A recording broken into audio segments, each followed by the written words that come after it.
Hello friends, কেমন আছো সবাই? আশা করছি সবাই খুব ভালো আছে।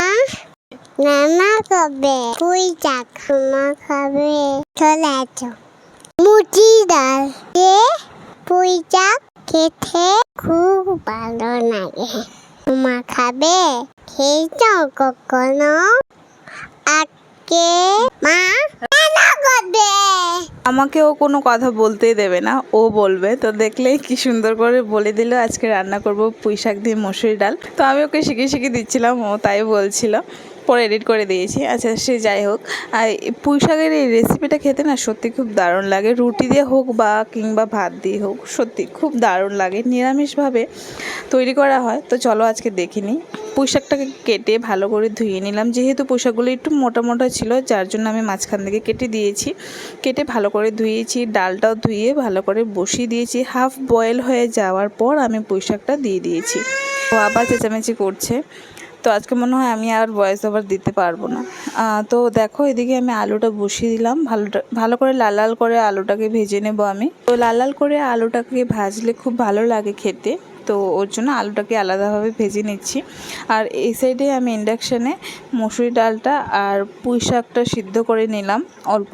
তারপর আমি আলুটাও দিয়েছি। যেহেতু লাল লাল করে আলুটাকে ভেজেছি, ওর জন্য আলুটা এখানটায় সিদ্ধ হয়ে গেছে। তো পুঁই শাকটা সিদ্ধ হয়ে যাওয়ার পর আলুটা দিয়ে দিলাম। পুঁই শাকের অনেক ধরনের রেসিপি আছে, কিন্তু এই মসুর ডালের রেসিপিটা আমার কাছেও নতুন, যার জন্য আজকে একটু ট্রাই করলাম, ভাবলাম তোমাদের সাথেও শেয়ার করলাম। তো তোমরা যদি অলরেডি খেয়ে থাকো অবশ্যই কমেন্ট করে জানিও, আর যদি না খেয়ে থাকো সেটাও আমাকে বলো। আর কারা কারা আমার ভিডিও দেখে খেলে সেটাও কিন্তু অবশ্যই জানিও। বাড়িতে একবার হলেও ট্রাই করো যারা যারা বানাওনি এখন অবধি। তো পুঁই শাক আর আলু ভালোভাবে সিদ্ধ হয়ে গেছে, এখন আমি ফোড়ন দিয়ে দেবো। তো ফোড়নের মধ্যে আমি ব্যবহার করলাম জিরে, লঙ্কা আর একটুখানি পেঁয়াজ দিয়েছি।